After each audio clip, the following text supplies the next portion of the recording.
सही बच्चों को नमस्कार। हम बात कर रहे थे नीट के जो पीवाईक्यूज पूछे गए हैं प्रीवियस ईयर क्वेश्चन के, उनका सोल्यूशन प्रोवाइड कर रहे थे। उसके तहत इलेक्ट्रिक चार्जेज एंड फील्ड, ये क्लास 12th का पहला चैप्टर है, इसके क्वेश्चन डिस्कस कर रहे थे। ठीक है, इसके कुछ क्वेश्चन हम डिस्कस कर चुके हैं, उनको इसी प्लेलिस्ट में डाल दिया है। जो प्लेलिस्ट बनी होगी इलेक्ट्रिक चार्जेज एंड फील्ड की, उसमें देख लीजिएगा।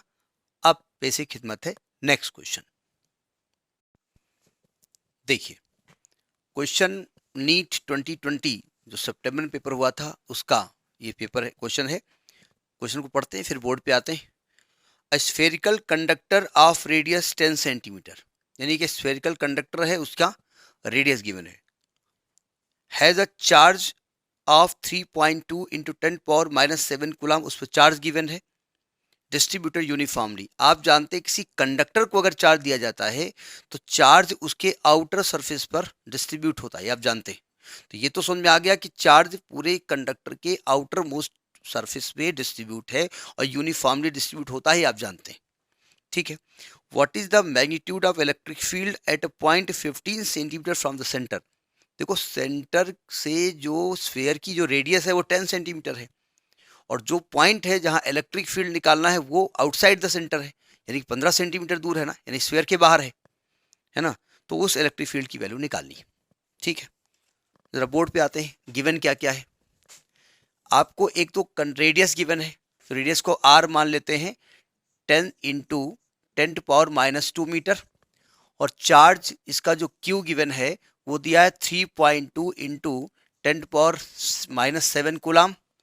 और जिस डिस्टेंस पे निकालना है उसको स्मॉल आर मान लेते हैं, 15 इंटू 10⁻⁻2 मीटर, यानी small R is greater than capital R, यानी स्फीयर के बाहर निकालना है। तो देखो, आप जानते हैं ये स्फीयर है, जब चार्ज देंगे तो चार्ज जो है वो यूनिफॉर्मली इस पर डिस्ट्रीब्यूट हो जाएगा। ठीक है, और उसके सेंटर से स्मॉल आर डिस्टेंस पर यहाँ इलेक्ट्रिक फील्ड निकालना है। चूंकि यहाँ पर चार्ज की बात माइनस प्लस नहीं बोला है, इसलिए हम वहाँ डायरेक्शन नहीं दिखा रहे, फिलहाल प्लस मान लेते हैं, वो अलग की बात है। तो आप जानते हैं जब आप चार्ज ऐसे डिस्ट्रीब्यूट होता है कि पूरा का पूरा चार्ज कहाँ पर माना जाता है, सेंटर पे। तो ये मान लेते हैं सेंटर पे चार्ज रखा हुआ है, ये माना जाता है। तो इलेक्ट्रिक फील्ड का फॉर्मूला क्या हो जाएगा, आर डिस्टेंस पे 1/4πε0 Q/स्मॉल r²। यही तो होता है ना।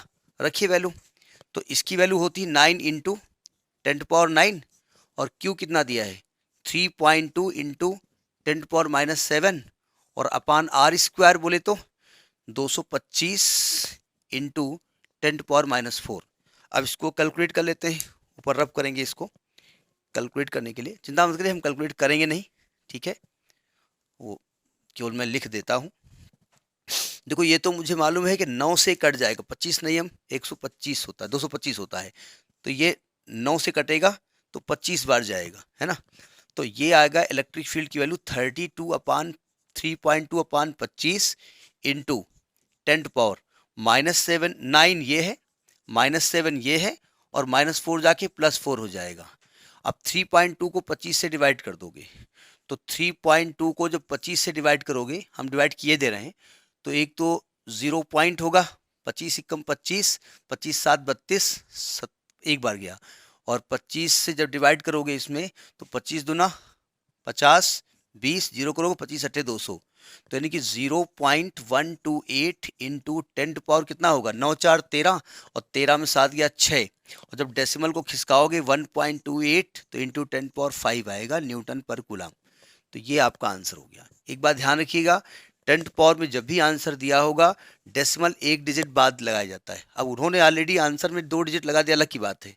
अगर यही क्वेश्चन हम 3 आंसर लिख दें, सेम लिखें, और यहाँ पर डेसिमल खिसका दें, तो जो एक डिजिट बाद लगा होगा वो सही होगा। ठीक है, और यूनिट भी देख लीजिएगा, कहीं मान लिया वैल्यू सेम लिखी उन्होंने, न्यूटन पर कूलम, न्यूटन पर कूलम स्क्वायर, न्यूटन पर एम्पियर, तो ये भी मान लिया यही वैल्यू दे दी, सब में सेम वैल्यू दे दी, और यूनिट चेंज कर दी, तो वो जानना चाहते हैं यूनिट क्या होगी, तो न्यूटन पर कूलम इज द यूनिट। तो this was the question of NEET 2020। ठीक, ये वाला पार्ट हटा देते हैं। तो कैलकुलेशन करना सीख लीजिएगा, बहुत फास्ट कैलकुलेशन होना चाहिए वहाँ पर, इतना भी फास्ट ना हो गलत हो जाए। ओके, तो दिस वाज द क्वेश्चन।